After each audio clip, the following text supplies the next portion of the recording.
आइए परशुराम और लक्ष्मण जी का संवाद सुनते हैं। क्योंकि पिछली कथा में हम लोगों ने धनुष यज्ञ प्रसंग सुना। आज महाराज परशुराम जी का आगमन हुआ है।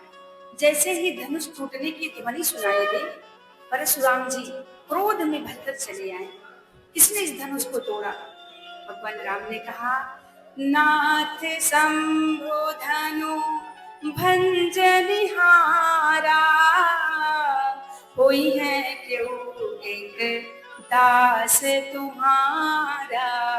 राम सिया राम जय जय राम।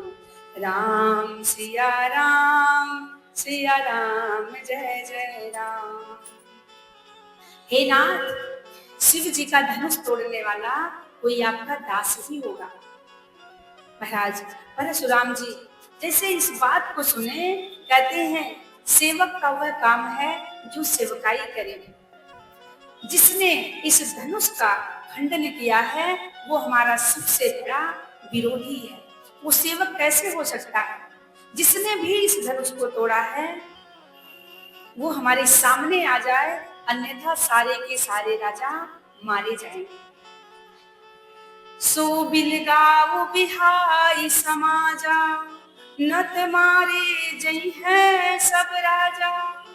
कहते हैं कि जिसने भी धनुष को तोड़ा है वो सामने आ जाए, अन्यथा सारे राजा मारे जाएंगे। मुनि के वचन को सुनकर लक्ष्मण जी मुस्कुराने लगे। कहते हैं कि परशुराम जी का आगमन जैसे ही हुआ, जैसे ही परशुराम जी ने शब्दों का प्रयोग किया, लक्ष्मण जी बोल पड़े। क्या बोले? बहुधनु ही तोरी लरिकाई, बहुधनु ही तोरी लरिकाई, कबहु ने सिरिस कीन गुसाई, कबहु ने असि कीन गुसाई। लक्ष्मण जी ने कहा, मैंने तो बचपन में ऐसी बहुत सी धनुहियां तोड़ी है, और आपने तो कभी इतना क्रोध नहीं किया, कभी क्रोध करके नहीं आए, पर इस धनुष पे आपका इतना प्रेम क्यों है? इस धनुष के टूटते ही आप क्रोध कर चले आए। परशुराम जी और कुपित हो गए। कुपित होकर कहते हैं, रे दुष्ट बालक, रे निप बालक काल बस, बोलत दो ही न संभाल। परशुराम जी ने क्या कहा? धनु ही सम त्रिपुरारि धनु, विदित सकल संसार। तुझे पता नहीं है? परशुराम जी का क्रोध बढ़ा। क्रोध में बोलते हैं, कहते हैं, नादान बालक, तू काल के वश में होने के कारण तुझे होश नहीं है। तो इस शिव पिनाक को धनु ही कह रहा है। शिव के पिनाक को तो धनु ही कह रहा है। तुझे मालूम नहीं? ये पूरे संसार को विख्यात है कि ये शिव का धनुष है, और तू धनु ही कह रहा है। क्रोधित हो गए। लक्ष्मण जी हंसकर बोले, कहा लखन हंसी हमरे जाना, सुनहु देव सब धनुष समाना, सुनहु देव सब धनुष समाना। जैसे ही लक्ष्मण जी ने मुस्कुराकर हंसकर बोले, हे देव, हमारे समान तो ये जान पड़ता है कि सभी धनुष एक समान है। इस धनुही और धनुहा में कोई फर्क नहीं है। ये पुराना सा धनुष था जिसे छूते ही ये टूट गया। इसमें मेरे भैया का कोई दोष नहीं है, इसमें कोई गलती नहीं है। आप बिना कारण ही क्रोध किए जा रहे हैं, आप बिना कारण ही क्रोध कर रहे हैं। जैसे ही परशुराम जी ने सुना, परशुराम जी बोल पड़े, अब मेरा फरसा चल जाएगा, अब तू मेरे इस फरसे के से नहीं बच पाएगा। परशुराम जी क्रोधित हो गए, ये फरसा चलेगा, अब तू नहीं बचेगा। तो मुझे नहीं जानता?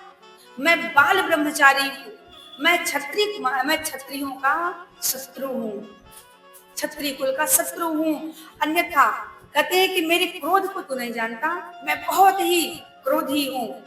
मेरे सामने कोई खड़ा होने का भी दुस्साहस नहीं करता, मेरे सामने खड़े होने का हिम्मत नहीं करता, और तू कहता है ये धनु ही है। हाँ, तब तक लक्ष्मण जी फिर से बोल पड़े। बिहसी लखनु बोले मृदुबानी, अहो मुनीस महाभट मानी, अहो मुनीस महाभट मानी, पुनि पुनि मोहि दिखाव कुठारू, चहत उड़ावन फूक प्रहारो, चहत उड़ावन फूक प्रहारो। क्या कहते हैं लक्ष्मण जी? लक्ष्मण जी फिर से कोमल वाणी बोल पड़ते हैं, आप अपने आप को बड़ा भारी योद्धा कह रहे हैं, बहुत बड़ा योद्धा समझते हैं, बार बार मुझे कुल्हाड़ी दिखाते हैं, क्यों? कोई फूंक मारकर मंदराचल पर्वत को उड़ा सकता है भला? कोई है ऐसा कि फूंक से पहाड़ को उड़ा सके? आप अपने आप को बड़े वीर कहते हैं, बड़े योद्धा कहते हैं, आप बात बात पर मुझे फरसा दिखला रहे हैं। अब आप और आपका ये फरसा दोनों बूढ़े हो गए हैं। अब तो महाराज परशुराम जी का और क्रोध बढ़ा। लक्ष्मण जी बोल पड़े, क्यों बूढ़ा फरसा दिखलाकर क्षत्रिय कुमार को डरा रहे? बलिहार आपके फूकों से मंदराचल पर्वत उड़ा रहे? आप फूक मारकर मंदराचल पर्वत को उड़ाने चले हो? हाँ महाराज, परंतु आज आपका गलत जगह पाला पड़ा है।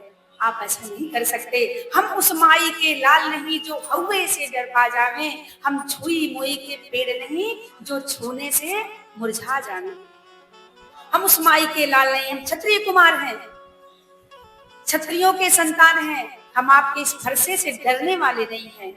लक्ष्मण जी की ऐसी वाणी सुनकर परशुराम जी और क्रोधित हो गए। महाराज तब तक भगवान श्री राम सामने से आकर हाथ जोड़कर खड़े हो जाते हैं, विनती करने लगते हैं। परशुराम जी कहते हैं, एक भाई है जो क्रोध पे क्रोध दिला रहा है और एक भाई बीच बीच में आके हाथ जोड़ रहा है, ये दोनों की मिली भगत है।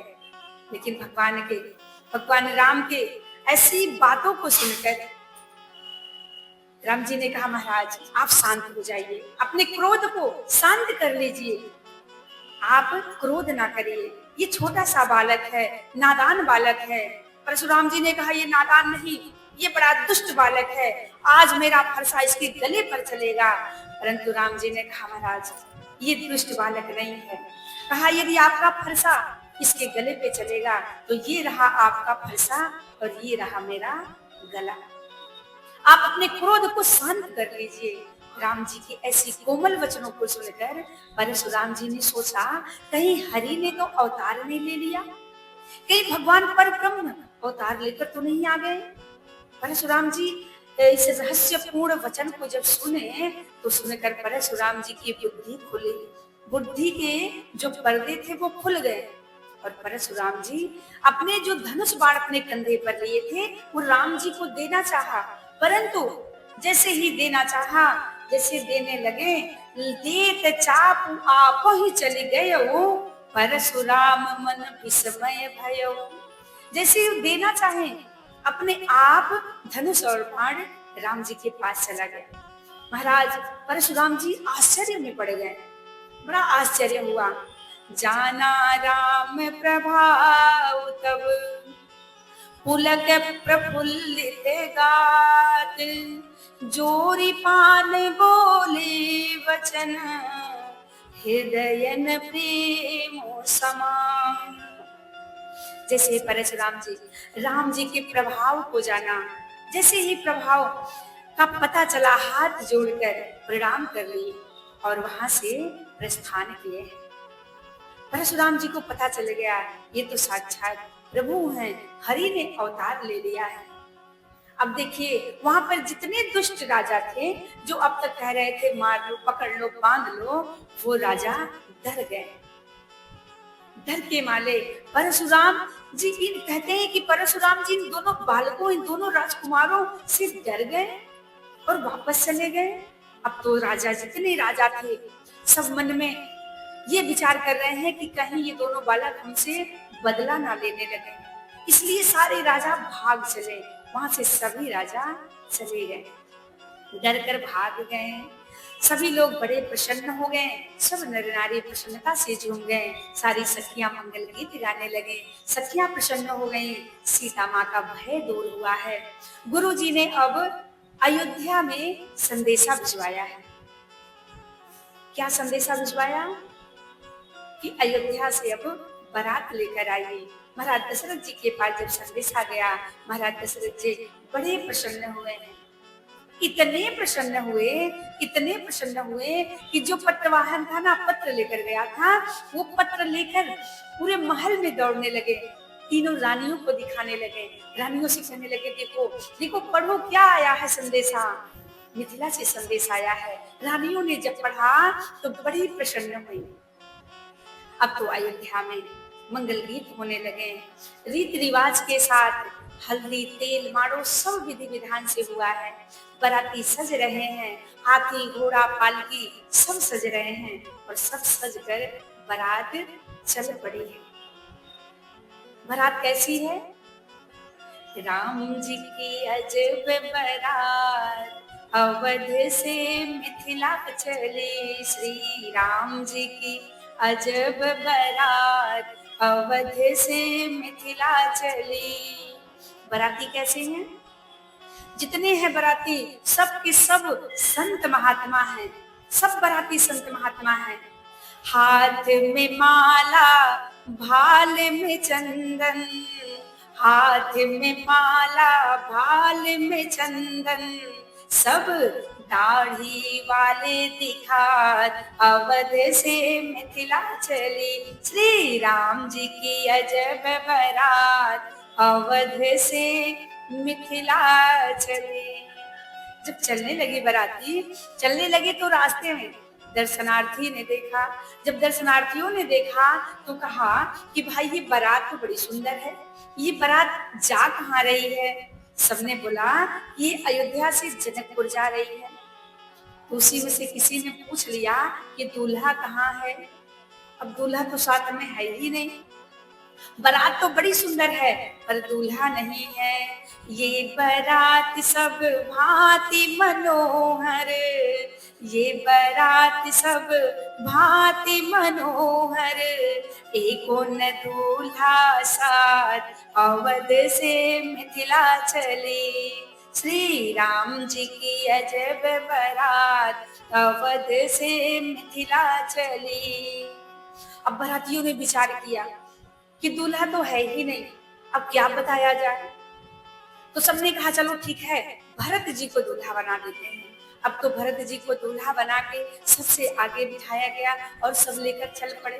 बारात और आगे पहुंची तो एक गांव में जब पहुंची तो गांव वालों ने देखा कि बड़ी सुंदर बारात है।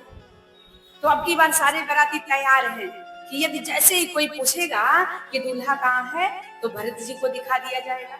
बारातियों ने कहा, अब गांव वालों ने पूछ लिया कि ये बारात जा रही है तो विवाह किस तारीख को है? सब बोल पड़े दूल्हा देखना है। दूल्हा नहीं भाई, दूल्हा नहीं देखना है, हमें तो ये जानना है कि विवाह किस तारीख को है। अब तो सारे बाराती मुंह लटका कर बैठ गए कि यदि दूल्हे को पूछते तो बता देते कि हाँ दूल्हा साथ में है।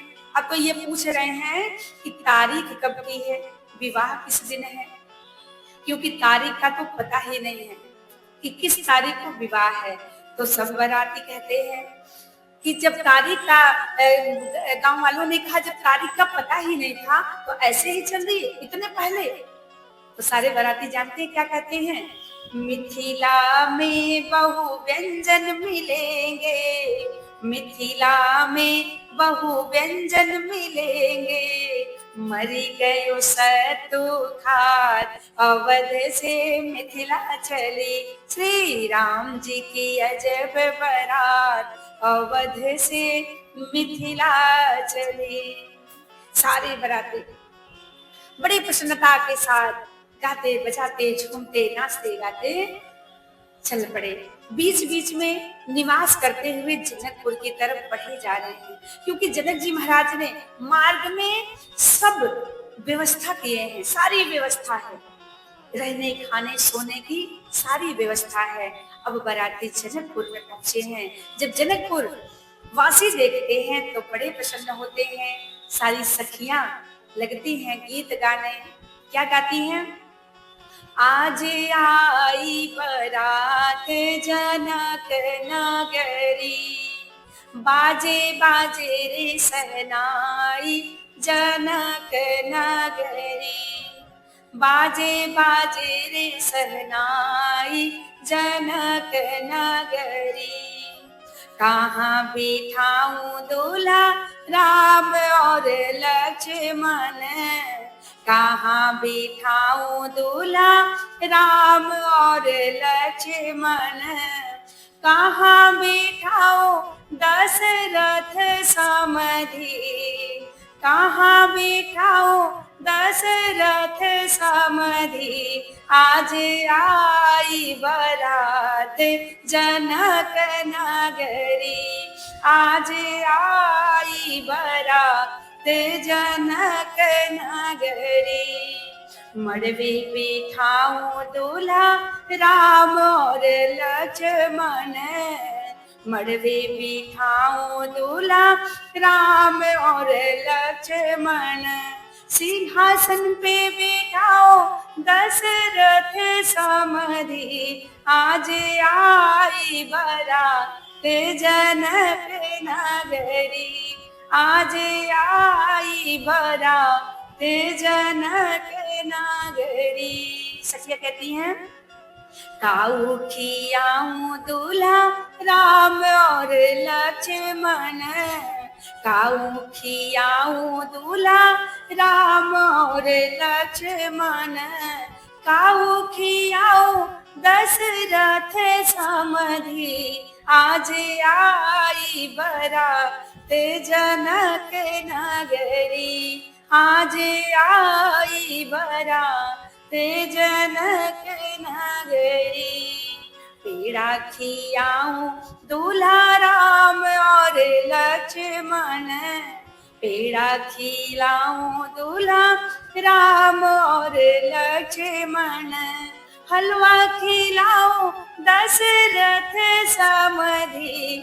हलवा खिलाऊं दशरथ समधि, आज आई बरात जनक नगरी, आज आई बरात जनक नगरी, आज आई बरात जनक नगरी।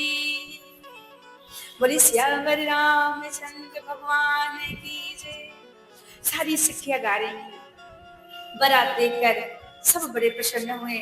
महर्षि विश्वामित्र जी ने राम और लक्ष्मण जी को जनवासे में लेकर आए हैं। जनवासे में महाराज दशरथ जी हैं, भरत शत्रुघ्न जी हैं, सब पूरी बारात है। महाराज आज राम लक्ष्मण भरत शत्रुघ्न आपस में चारों भाई मिले हैं।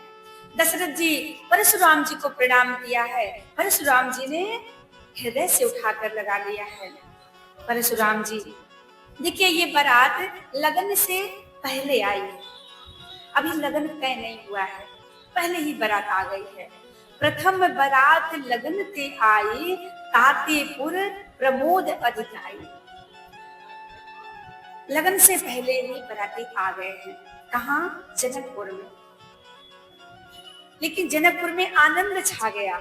सभी नर नारी भगवान से प्रार्थना कर रहे हैं, भगवान को मना रहे हैं, हे विधाता दिन और रात इतना बड़ा हो जाए, इतना बड़ा हो जाए कि हम इनके दर्शन करते रहे। सारी सखियां कहती हैं, एक सखिया आती है, दौड़ी आती है सखी, एक सखी से बोलती, सखी तू जानती है कि जिस प्रकार से ना राम और लक्ष्मण हैं, उन्हीं की तरह दो राजकुमार और आए हैं, जो एक श्याम वर्ण का है, एक गौर वर्ण का है, एक राम जी की तरह और एक लक्ष्मण जी की तरह। इनकी शोभा का कोई वर्णन कर ही नहीं सकता, इनकी उपमा कोई दी ही नहीं जा सकती।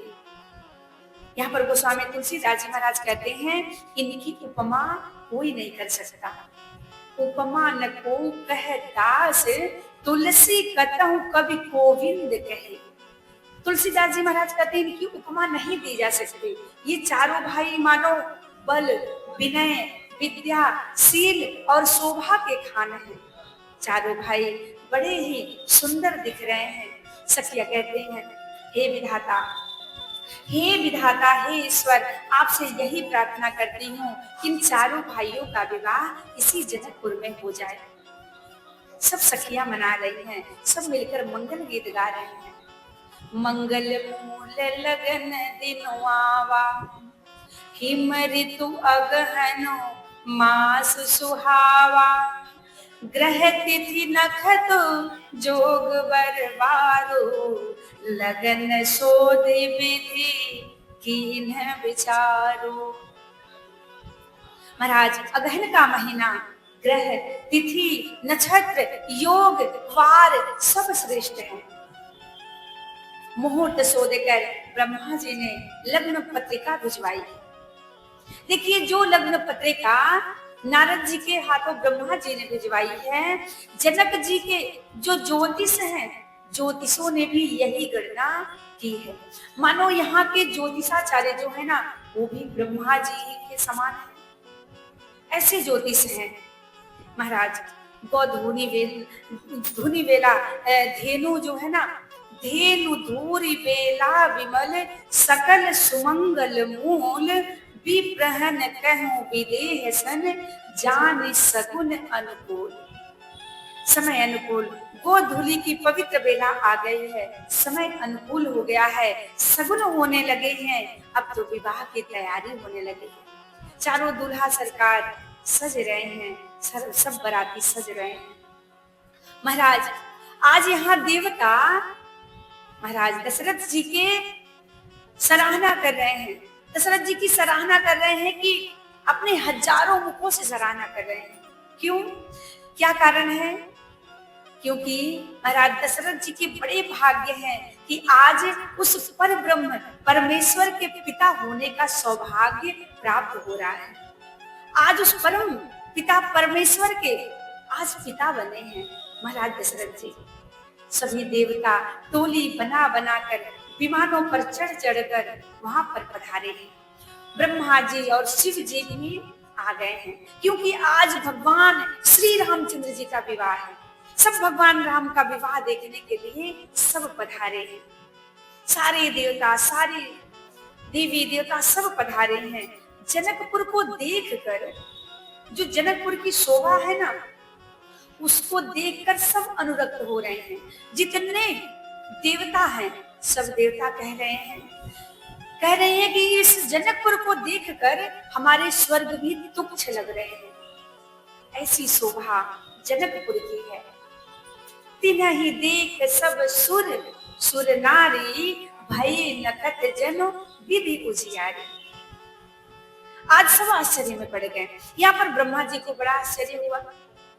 ध्यान पूर्वक सुनिएगा कि ब्रह्मा जी को आश्चर्य क्यों हुआ जनकपुर को देखकर।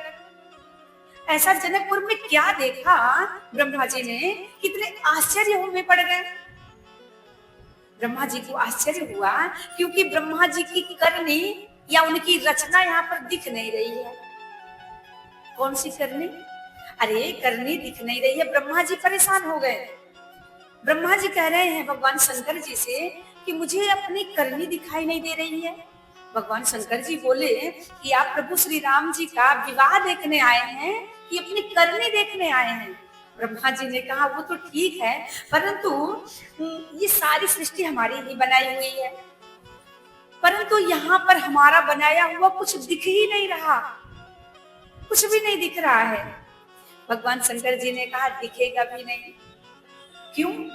क्योंकि ये राम कौन है? राम कौन है? ये जगत के पिता परमेश्वर, अखिल ब्रह्मांड नायक, परम ईश्वर साक्षात भगवान प्रभु श्री राम है। और आज इनका विवाह है। जो पर ब्रह्म परमेश्वर है, साक्षात भगवान है, आज उनका विवाह है। भला बेटा कहे कि हम अपने पिता के विवाह को देख सकता हूँ? आप बताइए कि क्या बेटा अपने पिता के विवाह को देख सकता है? नहीं देख सकता। लेकिन आजकल तो देख ही रहा है ना, देख सकता है। कैसे? जैसे विवाह में वीडियो बनाई जाए, बढ़िया फोटोग्राफी, चिप बना लिया जाए, कैसेट बना ली जाए। विवाह तो हो गया, 1-2 साल बाद बच्चा पैदा हो गया। अब बच्चा थोड़ा बड़ा हुआ, अब वो कैसेट लगाई गई, बढ़िया टीवी में बैठकर देख रहा है बेटा। एक बेटा अपने पिता के विवाह को देख रहा था। अब देखते देखते लगा रोने, लगा चिल्ला चिल्ला के रोने। उनकी मैया आई, बोली बेटा क्यों रो रहा है? बेटे ने कहा माँ इसमें तो मैं कहीं दिख ही नहीं रहा हूँ। मैया ने कहा तू दिखेगा कैसे? जब ये बनी थी तब तो बना ही नहीं था। बेटे ने कहा फिर मैं कैसे देख पा रहा हूँ? मैया ने कहा कि ऐसे देख पा रहे हो क्योंकि ये विज्ञान का चमत्कार है, इसलिए तुम देख पा रहे हो। बाबा भोलेनाथ ने भी कहा कि राम जी की कृपा, भगवान राम की कृपा का चमत्कार है, इसलिए इस विवाह को तुम देख पा रहे हो। लेकिन ये विवाह तब का है जब तुम बने ही नहीं थे। ब्रह्मा जी जो आश्चर्य में थे, उनको बहुत प्रकार से बाबा भोलेनाथ ने समझाया है कि जब आप बने ही नहीं थे तब का ये है, क्योंकि ये भगवान की कृपा का चमत्कार है कि आज हम लोग इस विवाह को देख पा रहे हैं। सही है ना? सही है कि हम भगवान के विवाह को देख पा रहे हैं, भगवान के विवाह का जन्मोत्सव मना पा रहे हैं। शिव समुझाई देव सब जनि अचरज भुलाहु, हृदय विचारहु धीर धरे सिय रघुवीर विवाह। भगवान भोलेनाथ ने कहा कि ये ऐसे वैसे का विवाह नहीं है, ये भगवान श्री राम जी का विवाह है, माँ जानकी का विवाह है। इसे हम देख पा रहे हैं तो ये भगवान की बड़ी कृपा है। जिनकर नामो लेत जग माही, सकल अमंगल मूल नसाही। जिनकर नाम लेत जग माही, सकल अमंगल मूल नसाही। करतल होहि पदारथ चारी, तेई सिय रामो कहे हो कमारे। करतल होहि पदारथ चारी, तेहि सिय राम कहे हो कमारी।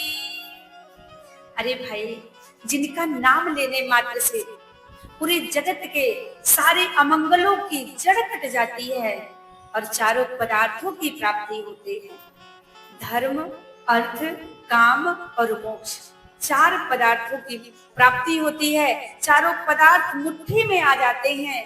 ये वही जगत के माता पिता श्री सीताराम जी हैं। आज उनका विवाह है। सब बड़े प्रसन्न हैं, सभी देवी देवता, माँ पार्वती, सब लोग भगवान का विवाह देखने के लिए आए हैं, सब दर्शन कर रहे हैं। यहाँ पर इंद्र आज बड़े भाग्यशाली हैं क्योंकि वो अपने हजारों नेत्रों से दर्शन कर पा रहे हैं।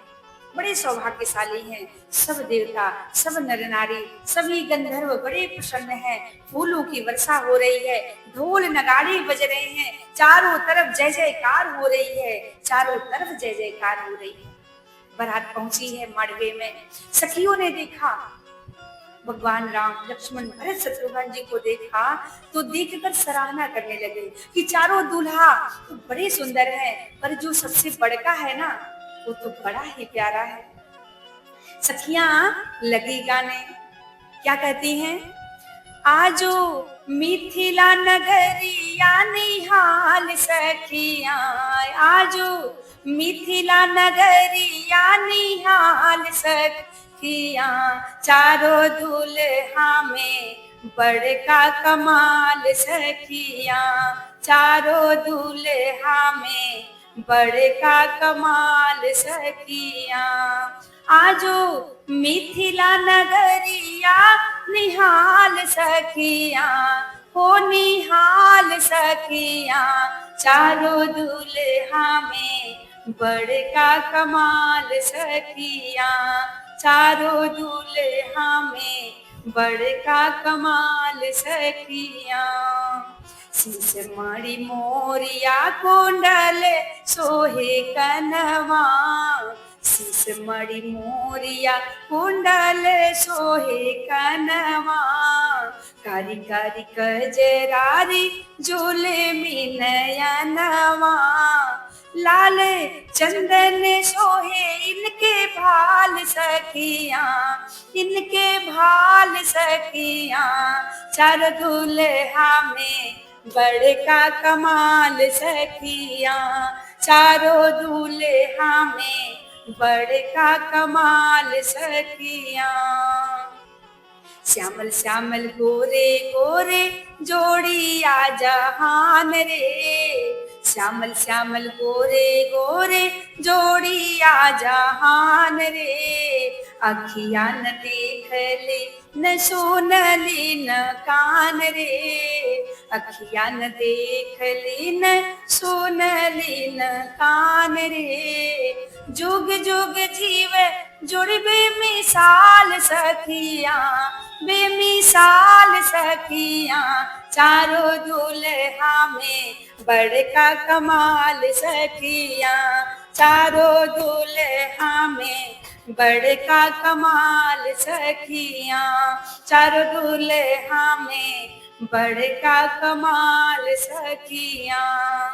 गगन मगन आजो मगन धरतिया, गगन मगन आजो मगन धरतिया। देखी देखी दुल्हा जी के सावर सूरतिया, देखी देखी दुल्हा जी के सावर सूरतिया। बाल वृद्ध नारी सब बेहाल सखिया, हो बेहाल सखिया। चारों दूल्हा में बड़का कमाल सखिया, चारों दूल्हा में बड़का कमाल सखिया। चारों दूल्हा में बड़का कमाल सखिया, चारों दूल्हा में बड़का कमाल सखिया। सखियां प्रसन्न हो गई, सब गीत गाने लगे कि चारों दुल्हा में तो सबसे बड़का है, वो बड़ा कमाल का है, बड़ा सुंदर है। भगवान मंडप में पहुंचे हैं, राजा रानी चरण पखारने लगे और अपना अपना जीवन धन्य कर रहे हैं। भगवान राम को मड़वे में ले जाया गया, बड़े आदर पूर्वक भावरे फिराई गई, नेक सहित सब रीतियों को पूरा किया गया है। प्रभु श्री राम जी, सीता मैया सिर पर भगवान राम के मुकुट विराजमान है, माँ जानकी के माथे पर भगवान राम ने सिंदूर दान किया है। आज देखिए वहीं पर बाकी तीनों भाइयों का भी विवाह एक ही साथ संपन्न होता है। चारों भाइयों का एक साथ विवाह हुआ है। प्रभु श्री राम, माँ जानकी, सीता जी के साथ भरत जी का विवाह कुशध्वज की बड़ी कन्या मांडवी जी के साथ, और जानकी जी की छोटी बहन उर्मिला का विवाह श्री लक्ष्मण जी के साथ संपन्न हुआ है, और सुकीर्ति उनका विवाह शत्रुघ्न जी के साथ हुआ है। बोलिए चारों दुल्हा सरकार की जय। तो आइए मिलकर गाते हैं। रघुपति राघव राजा राम, पतित पावन सीताराम। बोलो रघुपति राघव राजा राम, पतित पावन सीताराम। हुई उर्मिला लखन किनारी, सुत कीर्ति रूपसोदन प्यारे। हुई मांडवी भरत के बाम, पतित पावन सीताराम। रघुपति राघव राजा राम, पतित पावन सीताराम, पतित पावन सीताराम। बोले श्री रामचंद्र भगवान की जय, दूल्हा सरकार की जय, चारों भैया की जय। चारों भाइयों का विवाह संपन्न हुआ है। महाराज दशरथ जी ने सब विधि विधान से, जनक जी ने सब बारातियों को बुलाया है और आदर के साथ सबके चरण धोए हैं। सबको ऊंचा पीढ़ा दिया है बैठने के लिए, सबके चरणों को धुला है और धुलकर सबको एक समान, चारों भाइयों को एक समान समझकर चरण धुल रहे हैं। अब बारातियों के भोजन का समय हो गया है, सबको पत्तल दिया गया है, सबको बिठाया गया, पंगत लगी है। अब स्वादिष्ट दाल और भात और देसी गाय का घी डालकर सबको भोजन परसा गया। अब देखिए, सारे बाराती तो सोच रहे थे कि बहुत अच्छा अच्छा व्यंजन मिलेगा, यहाँ तो दाल भात मिल रहा है। अच्छा, दाल भात क्यों परसा गया? सबसे पहले दाल भात क्यों परसा गया? आप जानते हैं कि दाल भात ही क्यों परसा गया? इसलिए कि दाल और भात एक में मिलाकर खाते हैं, ताकि दोनों परिवार का रिश्ता मिलजुल कर एक साथ चले। और यदि पहले पूरी खाएंगे तो उसको पहले तोड़ना पड़ेगा, इसलिए रिश्ता टूटे ना, कभी ना टूटे, मिलकर रहे। तो इसलिए दाल भात सबसे पहले परसा गया। और बाद में जानते हैं, इतने व्यंजन आए कि कोई गिनती नहीं कर पा रहा है। सारे बारातियों को परसा गया। सारे बाराती बड़े आदर के साथ, बड़े भाव के साथ, बड़े चाव के साथ भोजन प्रसाद ग्रहण करते हैं।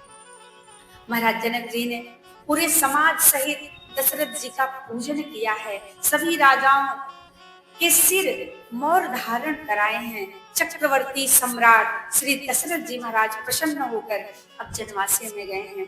महाराज जनक जी ने खूब धन धान्य दिया है, जिसको जो चाहिए। देखिए, महाराज जनक जी के यहाँ कौन कौन आया है जानते हैं? देवर्षि नारद, वाल्मीकि जी, महर्षि जागवल्क्य जी और विश्वामित्र श्रेष्ठ तपस्वी आए हुए हैं। महाराज जनक जी ने प्रेम सहित सबका पूजन किया है, उचित स्थान दिए हैं बैठने के लिए। महाराज ने 4 लाख, आपको पता है कितनी लाख गौओं का दान किया है? 4 लाख कामधेनु गाय मंगवाई गई है और सबको सजा सजा कर प्रसन्नता के साथ भूखे देवता सभी ब्राह्मणों को दिए हैं। महाराज जनक जी ने इतना दान किया, आज महाराज जनक जीवन जीने का लाभ पाया है, जीवन का लाभ मिला है। सभी ब्राह्मण देव सब आशीर्वाद दे रहे हैं। महाराज जनक जी खूब प्रसन्न है। सोना चांदी वस्त्र मणि हाथी घोड़ा इत्यादि बहुत सारे महाराज ने दान में दिए हैं। जितने याचक हैं, याचक आ रहे हैं गुणगान करते हुए, महाराज जनक जी की जय जयकार कर रहे हैं। महाराज जनक जी की जय हो, जय हो, जय हो। इस प्रकार से भगवान श्री रामचंद्र जी का विवाह उत्सव बड़े धूमधाम से मनाया गया है। जिन्हें सहस्त्र मुख से वे शेष नाग जो हैं वो भी इनका वर्णन नहीं कर सकते, हजारों मुखों से वर्णन नहीं किया जा सकता है। प्रभु के विवाह को हम क्या वर्णन करें? उनके विवाह का वर्णन तो हजारों मुखों से भी नहीं किया जा सकता। महाराज जनक जी से जब विदा मांगा जाता है तो महाराज जनक जी रोक लेते हैं कि नहीं, थोड़े दिन और रुक जाइए। जैसे ही लोग सुनते हैं कि अब दशरथ जी महाराज चारों भाई अब वो बारात लेकर वापस जाने के लिए कह रहे हैं, तो सब हाथ जोड़कर खड़े हो जाते, महाराज थोड़े दिन और रुक जाइए, थोड़े दिन और रुक जाइए। लेकिन अब समय हो गया है। विश्वामित्र जी सतानंद जी को जाकर बताया है, महाराज जनक जी को समझाया है कि अब जाने का समय हो गया है, अब चलना चाहिए, अयोध्या लौट जाना चाहिए। और जैसे ही ये बात जनकपुर वासियों को पता चली, सब व्याकुल हो गए, सब मनाने लगे कि थोड़े दिन और रुक जाइए, थोड़े दिन रुक जाइए। परंतु बहुत समय बीत चुका है, इसलिए अब चलना चाहिए। जैसे ही रानियों को पता चला, रानियों ने जब सुना कि अब विदाई की वेला आ गई है, सब व्याकुल हो उठी, माताएं उदास हो गई। अब तक इतने धूमधाम से सब प्रसन्नता के साथ विवाह उत्सव को मनाया गया। सारी सखियों ने खूब गाली दी है, खूब हंसी मजाक की है। राम और लक्ष्मण भरत शत्रुघ्न जी से अनेकों प्रकार से उन्हें गाली दे देकर, होता है ना कि जब विवाह होता है तो लोग गाली देते हैं, जब भोजन कराया जाता है तो गाली दी जाती है। एक गीत होता है जो गाली दिया जाता है। सारी सखियां गा रही हैं, लेकिन जब विदाई का समय हुआ है तो सब उदास हो गए, सब छटपटाने लगे। बार बार सीता जी को देखते हैं, माँ जानकी अपने माँ की गोद में आकर बैठ जाती है। मैया उन्हें आशीर्वाद दे रही हैं, अपनी बेटी को सिखा रही हैं। सारी माताएं अपनी बिटिया को सिखाती हैं, बेटी ससुराल में कैसे रहना है, क्या करना है, कितना आदर करना है, सब सिखाती हैं। सास ससुर की सेवा करना और पति का रुख देखकर उनकी आज्ञा का पालन करना। बेटी ससुराल में ऐसे रहना कि किसी को बुरा ना लगे। बहुत प्रकार से आशीर्वाद देती है मैया। माँ कहती हैं बेटी तुम्हारा सुहाग अचल रहे, हमारा यही आशीष है। अब विदाई का समय हुआ है, विदाई का समय हुआ। गोस्वामी तुलसीदास जी महाराज कहते हैं कि उन नर नारियों को तो छोड़िए, उन माता पिता का तो छोड़िए, जो सीता जी ने जिस तोते और मैने को पाली थी, पाल पोस कर बड़ा की थी, आज उनकी क्या दशा हो गई है, क्या दशा हुई है। जिन तोता और मैना को पालकर बड़ा की है, उन तोता मैना को जब लगा कि अब कुछ होने जा रहा है, ये सीता अब जा रही है, तो तोता मैना लगी व्याकुल होने, लगी चिल्लाने।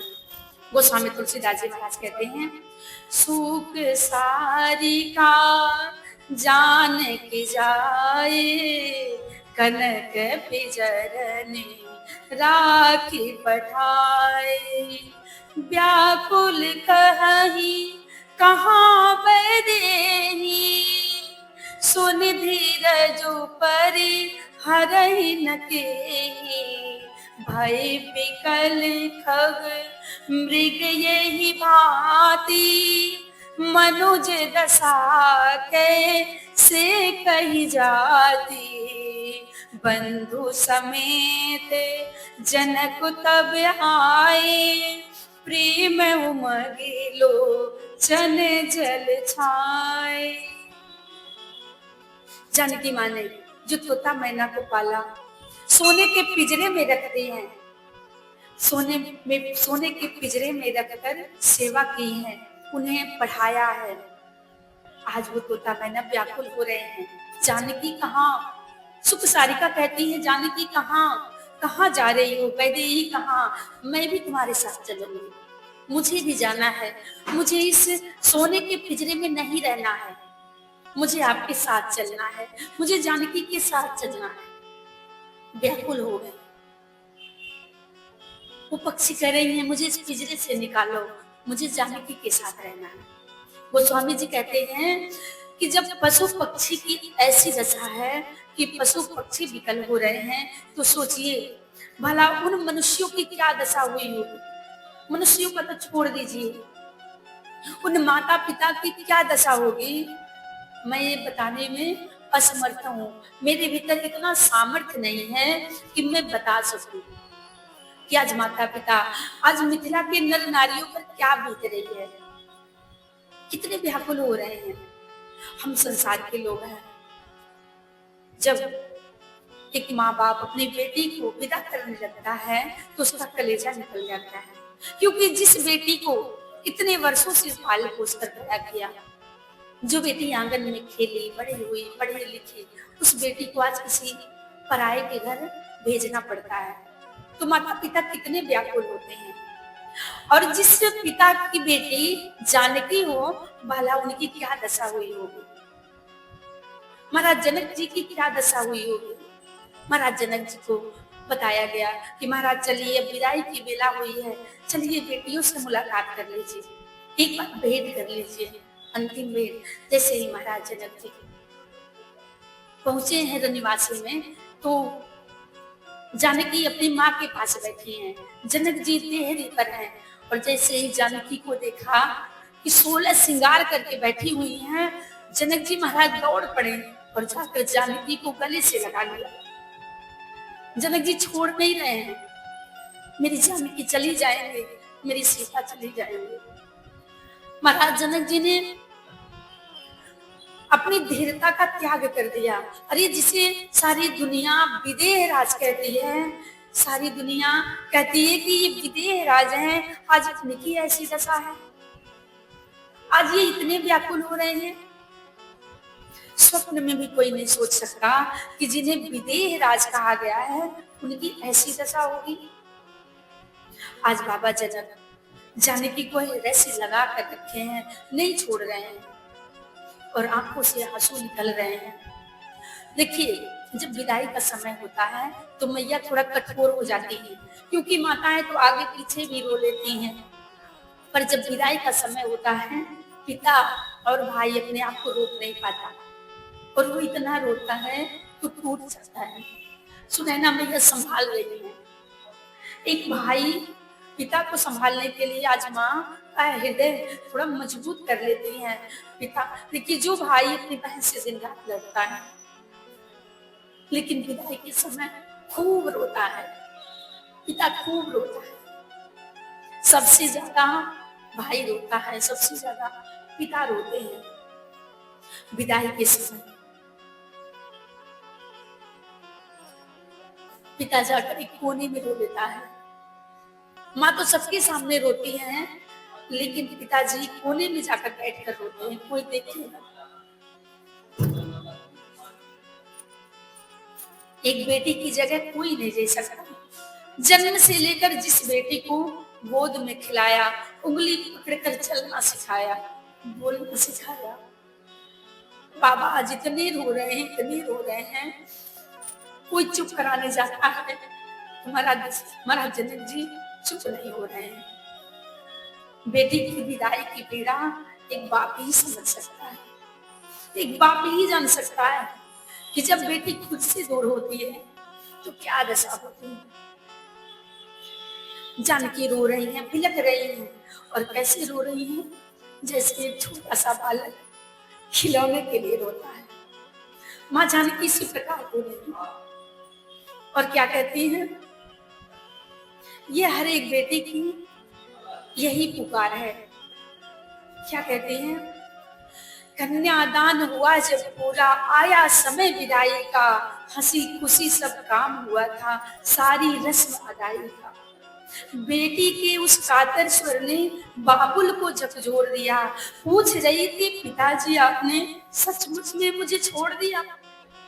अपने आंगन की फुलवारी सदैव कहा तुमने, अपने आंगन की फुलवारी मुझको सदा कहा तुमने, मेरे रोने को पल भर भी नहीं सहा तुमने। नहीं रोकते चाचा ताऊ, भैया से भी आस नहीं, ऐसी भी क्या उदासी है, कोई आता पास नहीं। बेटी की इन बातों को सुनकर पिता नहीं रह सका खड़ा, उमड़ पड़े आंखों से आंसू, बदहवास सा दौड़ पड़ा। माँ को लगा गोद से कोई मानो सब कुछ छीन चला, फूल सभी घर की फुलवारी को जो बीन चला। बेटी के जाने से न जाने क्या क्या खोया है, कभी न रोने वाला पिता आज फूट फूट कर रोया है, फूट फूट कर रोया है। पिता जब बेटी की विदाई होती है तो फूट फूट कर रोता है। एक बेटी पूछ रही है, पिताजी क्या आपने सचमुच में मुझे छोड़ दिया? आप तो सदैव कहते थे कि तुम मेरी आंगन की फुलवारी हो, अब मैं जा रही हूँ तो क्यों नहीं रोकते? माँ आप तो कहती थी ना कि मैं तुझे अपने आप से अलग नहीं करूंगी, तो ऐसी क्या मजबूरी है माँ, कोई नहीं रोकता।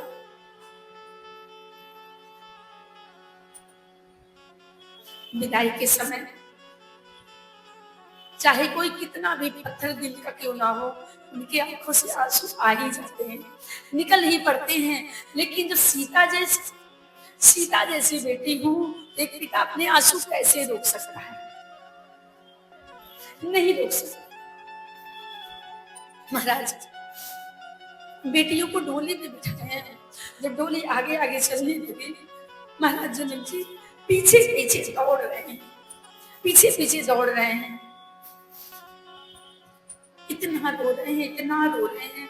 सब समझा रहे हैं कि महाराज थोड़ा धैर्य तो रखिए, परंतु आज जनक जी मन धैर्य हो चुके।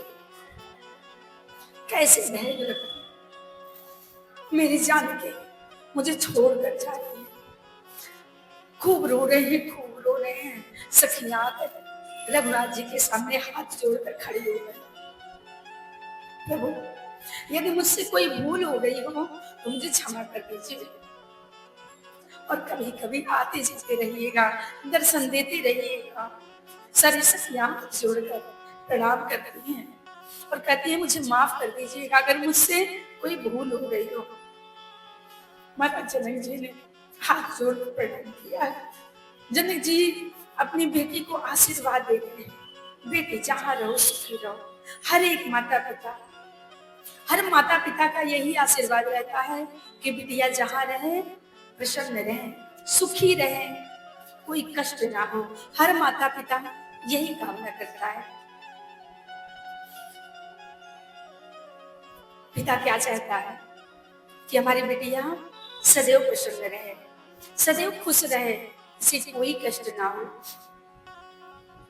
बाबुल की दुआएं लेते जा, जा तुझको सुखी संसार मिले। बाबुल की दुआएं लेती जा, जा तुझको सुखी संसार मिले। मैं कि कभी ना याद आए, ससुराल में इतना प्यार मिले। बाबुल की दुआएं लेती जा, जा तुझको सुखी संसार मिले।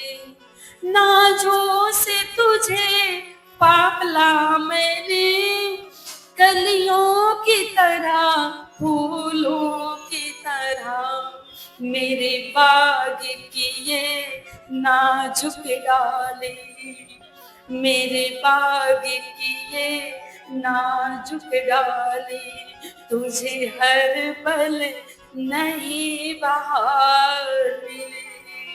मैं कि कभी ना याद आए, ससुराल में इतना प्यार मिले। बाबुल की दुआएं लेती जा, जा तुझको सुखी संसार मिले। जिस घर से बंधे हैं भाग्य तेरे, उस घर में सदा तेरा राज रहे। होठों पे हंसी की धूप खिले, माथे पे खुशी का ताज रहे। कभी जिसकी जोत न पीती हो, तुझे ऐसा रूप सिंगार मिले। बाबुल की दुआएं लेती जा, जा तुझको सुखी संसार मिले। जा तुझको सुखी संसार मिले। हर पिता यही चाहता है कि मेरी बिटिया प्रसन्न रहे, मेरी बिटिया सुखी रहे। हर पिता की यही दुआएं होती है, यही कामना होती है। जनकपुर से बारात चली है अयोध्या के लिए। ठहरते ठहरते जनकपुर से अयोध्यापुर में प्रवेश की है। चली बारात निशान बजाई, मुदित छोट भर सब समुदाय।